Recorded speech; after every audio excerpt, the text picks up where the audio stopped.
ओम नमः शिवाय।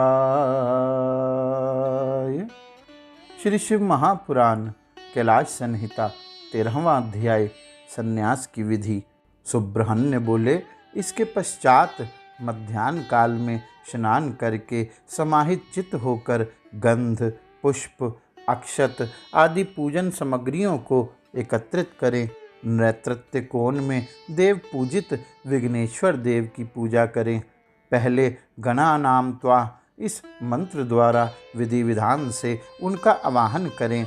रक्त वर्ण वाले विशाल काय, सभी आभरणों से विभूषित और अपने कर कमलों में पाश, अंकुश, अक्षमाला तथा अभिष्ट वर मुद्रा धारण किए हुए शंभुपुत्र गजानन का इस प्रकार आवाहन तथा ध्यान करके खीर, मालपुआ, नारियल, गुड़ आदि से पूजन करके उत्तम नैवेद्य अर्पण करें और इसके बाद तांबुल दें। इस प्रकार उन्हें प्रसन्न करके नमस्कार कर निर्विघ्नता हेतु प्रार्थना करें।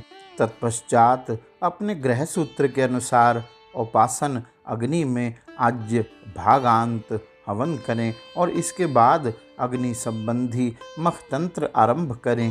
भू स्वाहा आदि तीनों व्याहृतियों से पूर्णाहुति प्रदान कर हवन की क्रिया संपन्न करके आलस्य रहित होकर अपराह्न काल तक गायत्री मंत्र का जप करें। इसके पश्चात स्नान करके सायंकाल की संध्या तथा सायंकालिका होम करने के पश्चात मौन हो गुरु से आज्ञा मांगें। तदुपरांत चरु को पकाकर अग्नि में समीधा अन्न तथा घी के द्वारा रुद्र सूक्त तथा सधोजात आदि 5 ब्रह्म मंत्रों से हवन करें तथा अग्नि में अम्बा सहित महादेव की भावना करें। पुनः गौरी का स्मरण करते हुए गौरी मिर्माय मंत्र से हवन करने के अनंतर अग्नये स्वष्टि कृते स्वाहा इस मंत्र से एक बार फिर आहुति प्रदान करें। इस प्रकार निर्दिष्ट विधि से हवन के पश्चात बुद्धिमान पुरुष अग्नि के उत्तर की ओर कुशा, मृग चर्म तथा वस्त्र से समन्वित आसन पर बैठकर मौन हो स्थिर चित्त से ब्रह्म मुहूर्त पर्यंत गायत्री का जप करे। तदंतर स्नान करके अथवा यदि जल से करने में असमर्थ हों तो विधि पूर्वक भस्म स्नान करके उसी अग्नि में चरु पकाकर धृत से सिक्त करें और उसे निकालकर उत्तर दिशा की ओर कुशा पर रखें और चरु में घी मिलाकर शिवजी के चरण कमल में ध्यान लगाकर व्याहृति, रुद्र सूक्त तथा ईशान आदि 5 ब्रह्म मंत्रों का जप करें। इसके बाद प्रजापति, इंद्र, विश्वदेव तथा ब्रह्मा के चतुर्थ्यंत नामों के आगे प्रणव तथा अंत में स्वाहा लगाकर जप करके पुनः पुण्यवाचन करने के अनंतर अग्नये स्वाहा कहकर अग्नि के मुख में आहुति देने तक का कार्य करें। तदंतर प्राणाय स्वाहा आदि 5 मंत्रों से धृतयुक्त चरु से आहुतियाँ देकर अग्नये सृष्टि कृते स्वाहा ऐसा कहकर हवन करें।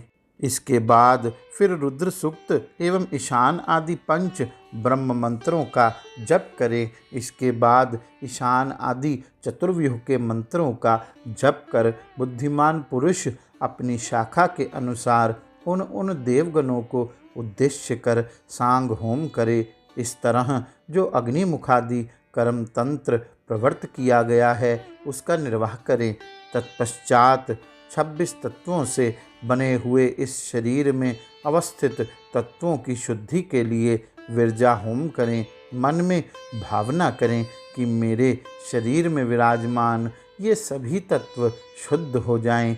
हे मुने, उस प्रसंग में आत्मशुद्धि के निमित्त आरुण केतु मंत्रों से पृथ्वी तत्व से लेकर पुरुष तत्व पर्यंत क्रमशः सभी तत्वों की शुद्धि के लिए मौन धारण कर शिव के चरण कमल का स्मरण करते हुए धृत तथा चरु से हवन करें।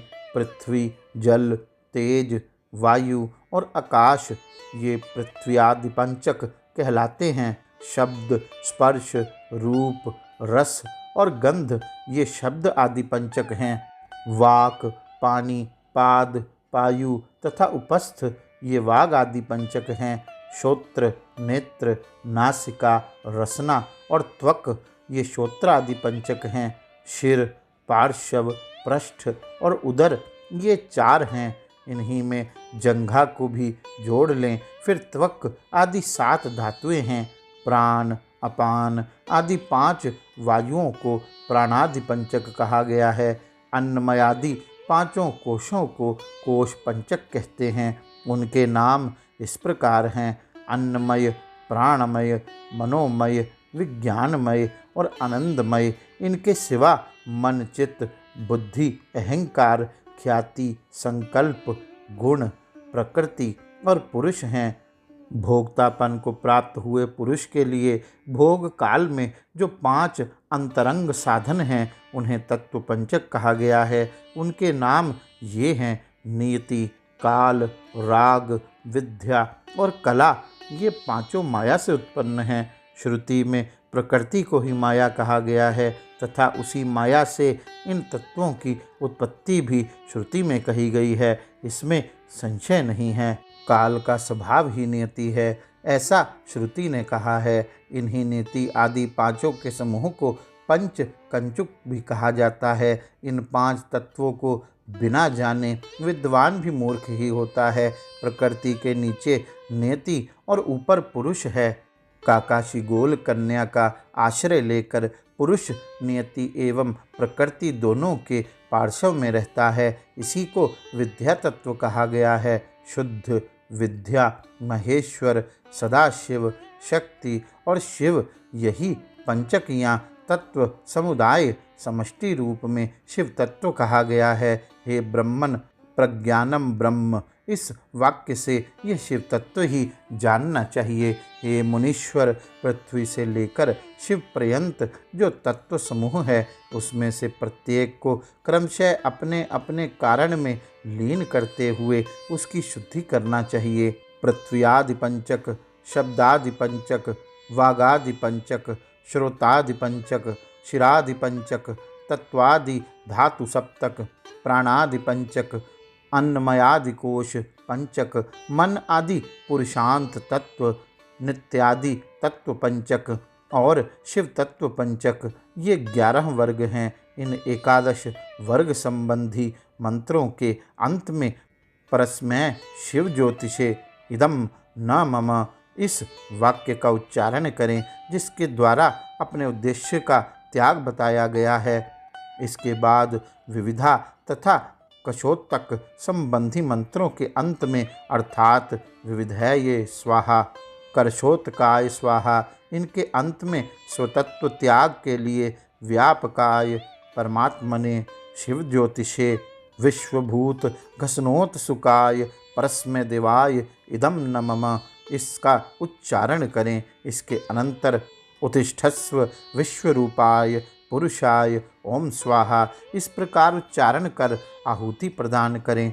तदंतर त्रैलोक्य व्यापिने परमात्मने शिवाय इदम न मम, ऐसा कहें और पुनः अपनी शाखा के अनुसार पहले तंत्र कर्म समाप्त कर धृतयुक्त चरु का प्राशन करा के अपने पुरोहित को स्वर्ण आदि से युक्त दक्षिणा प्रदान करें। पुनः ब्रह्मा को विसर्जित करके प्रातःकाल होने पर औपासनिक हवन करें। तत्पश्चात साधक सम माँ सिंचन्तु मरुतः, इस मंत्र का जप करें और या ते अग्नि, इस मंत्र के द्वारा हाथ को अग्नि में तपाकर अद्वैत धाम स्वरूप अपनी आत्मा में अग्नि को आरोपित करें। इसके पश्चात प्रभातकालीन संध्योपासन तथा सूर्योपस्थान करके नाभि मात्र जल में प्रविष्ट हो स्थिर चित्त तथा श्रद्धा युक्त होकर प्रेम पूर्वक सूर्य के मंत्रों का जप करें। यदि अग्निहोत्री को विरजा होम करना हो तो वह स्थापित अग्नि में प्रजापत्येष्टि करें। फिर अच्छी प्रकार श्रोताग्नि में हवन कर दक्षिणा के सहित समस्त वेदों का दान करें। तदंतर अपनी आत्मा में अग्नि को धारण कर साधक घर से निकल जाए। इसके बाद गायत्री के प्रथम पाद का उच्चारण करके सावित्री प्रवेशयामी ऐसा कहकर भूरोम यह बोले। इसके बाद दूसरे पाद का उच्चारण करके सावित्री प्रवेश्यामी कहकर भुवरोम ऐसा कहें। इसके अनंतर तीसरे पाद का उच्चारण करके सावित्रीम प्रवेश्यामी शब्द के अंत में सुवरोम ऐसा कहें। हे मुनीश्वर, इसके बाद निश्चल मन वाला होकर प्रेम पूर्वक तीनों पादों का एक साथ उच्चारण करें और बाद में सावित्री प्रवेश्यामी कहकर भूर्भुवः ससुवरोम का उच्चारण करें। ये भगवती सावित्री साक्षात शंकर की अर्धांगिनी है। 5 मुख, 10 भुजाएं तथा 15 नेत्रों से समन्वित इनके शरीर का वर्ण अत्यंत उज्ज्वल है। नवरत्न से जटित इनका किरीट मस्तक पर चंद्रमा की लेखा से सुशोभित हो रहा है। शुद्ध स्फटिक के समान इनके शरीर की कांति है। मंगलमयी ये हाथों में 10 आयुध धारण की हुई है। इनके अंगों में हार, केयूर, किंकिणी तथा नुपुर आदि आभूषण सुशोभित हो रहे हैं। ये दिव्य वस्त्र तथा रत्नों के आभूषण से मंडित है। ये शिवा सर्वव्यापिनी है एवं विष्णु, ब्रह्मा, देवता, ऋषि, गंधर्व, दानव एवं मनुष्यों से सर्वदा सेवनीय है। ये सदाशिव की मनोहर धर्मपत्नी है, जगदम्बा है, तीनों लोकों को उत्पन्न करने वाली है, त्रिगुणात्मिका, निर्गुणा एवं अजा है। इस प्रकार का विचार करके बुद्धिमान पुरुष को गायत्री का जप करना चाहिए, क्योंकि ये आदि देवी है, त्रिपदा है, ब्राह्मण तत्व आदि प्रदान करने वाली एवं अजा है। जो पापी शास्त्रीय विधि का अतिक्रमण कर शिवरूपा गायत्री का जप करते हैं, वे कल्प पर्यंत नरक में यातना प्राप्त करते हैं। व्याहृतियों से ही गायत्री उत्पन्न हुई है और उन्हीं में लीन हो जाती है, और व्याहृतियाँ प्रणव से उत्पन्न होकर उसी में लीन होती हैं। संपूर्ण वेदों का आदि प्रणव ही है तथा शिव का वाचक भी प्रणव ही है। यह श्रेष्ठ मंत्र मंत्रों का राजाधिराज तथा महाबीज स्वरूप है। प्रणव ही शिव और शिव ही प्रणव कहे गए हैं, क्योंकि वाचक और वाच्य में कुछ भी भेद नहीं है। काशी में मृत्यु प्राप्त करते समय शिवजी प्राणियों को इसी मंत्र का उपदेश देकर मुक्त करते हैं। इसलिए एकाक्षर स्वरूप दिव्य, मंगलमय तथा परम कारण रूप इस मंत्र की यति श्रेष्ठ हृदय कमल में उपासना करते हैं।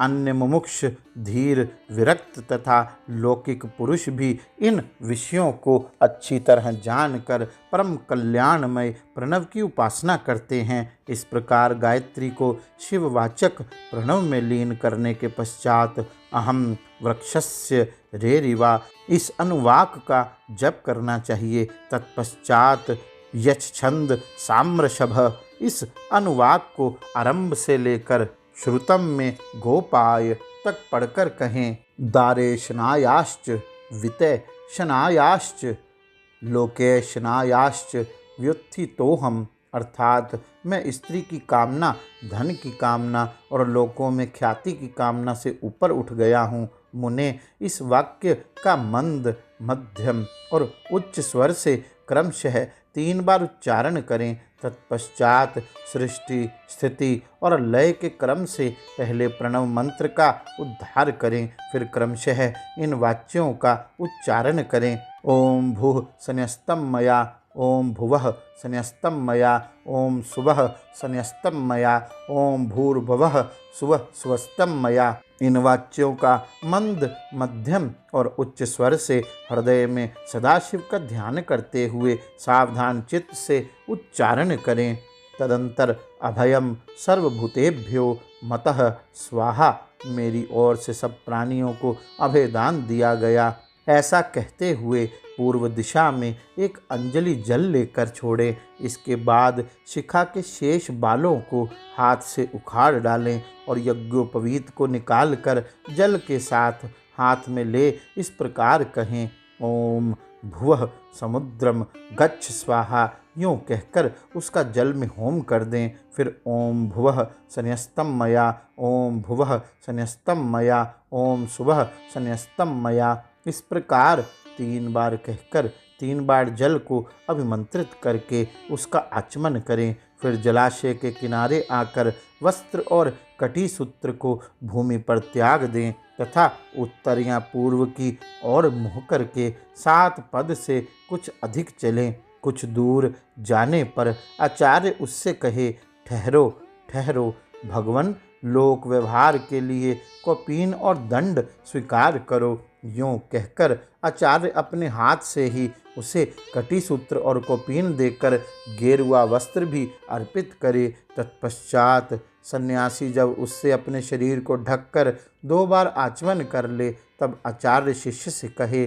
इंद्रस्य वर्जोसी यह मंत्र बोलकर दंड ग्रहण करो। तब वह इस मंत्र को पढ़े और सखा माँ गोपायोजः सखा योसीन्द्रस्य व्रजोसी वात्रघ्नः शर्म में भव यत पापम तनिवारय, इस मंत्र का उच्चारण करते हुए दंड की प्रार्थना करके उसे हाथ में ले। तत्पश्चात प्रणव या गायत्री का उच्चारण करके कमंडलु ग्रहण करें। तदंतर भगवान शिव के चरणारविंद का चिंतन करते हुए गुरु के निकट जा वह 3 बार पृथ्वी में लौटकर दंडवत प्रणाम करे। उस समय वह अपने मन को पूर्णतः संयम में रखे। फिर धीरे से उठकर प्रेम पूर्वक अपने गुरु की ओर देखते हुए हाथ जोड़कर उनके चरणों के समीप खड़ा हो जाए। संन्यास दीक्षा विषयक कर्म आरंभ होने के पहले ही शुद्ध गोबर लेकर आंवले बराबर उसके गोले बना लें और सूर्य की किरणों से ही उन्हें सुखाएं। फिर होम आरंभ होने पर उन गोलों को होमाग्नि के बीच में डाल दें।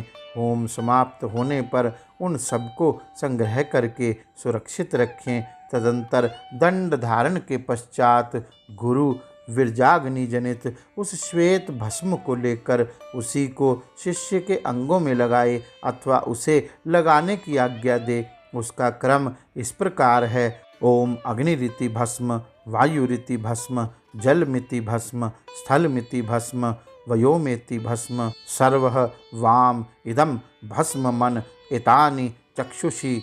इस मंत्र से भस्म को अभिमंत्रित करें। तदंतर ईशान आदि 5 मंत्रों द्वारा उस भस्म का शिष्य के अंगों से स्पर्श कराकर उसे मस्तक से लेकर पैरों तक सर्वांग में लगाने के लिए दें।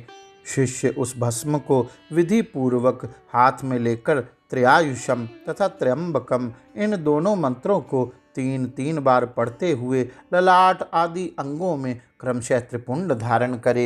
इसके पश्चात अत्यंत भक्ति भाव से समन्वित हो उत्तम शिष्य अपने हृदय कमल में विराजमान उमा सहित शिवजी का ध्यान करे। गुरु प्रसन्नता पूर्वक शिष्य के सिर पर हाथ रखकर दाहिने कान में 3 बार ऋषि छंद देवता सहित प्रणव मंत्र का उपदेश करे। इसके बाद श्रेष्ठ गुरु शिष्य पर करुणा करके 6 प्रकार के अर्थों से युक्त प्रणव के तात्पर्य को भी समझाए। शिष्य भी पृथ्वी पर दंडवत गिरकर 12 बार गुरु को प्रणाम करे और सदा गुरु के अधीन रहे तथा उनकी आज्ञा के बिना अन्य कर्म न करे। गुरु की आज्ञा से शिष्य सर्वदा वेदांत के अर्थ के अनुसार सगुण एवं निर्गुण भेद से शिव ज्ञान में तत्पर रहे। गुरु सर्वदा श्रवण मनन निधिध्यासन प्रातःकालिक अनुष्ठान तथा अंत में जप आदि कार्य उस शिष्य से कराता रहे। शिष्य भी कैलाश प्रस्तर नामक मंडल में शिवजी द्वारा कही गई विधि के अनुसार शिव पूजन करता रहे। यदि शिष्य गुरु के आज्ञा अनुसार मंडल में शिवजी का सदा पूजन करने में असमर्थ हो तो गुरु से शिव का पीठ युक्त स्फटिक लिंग ग्रहण कर उसी की पूजा करे।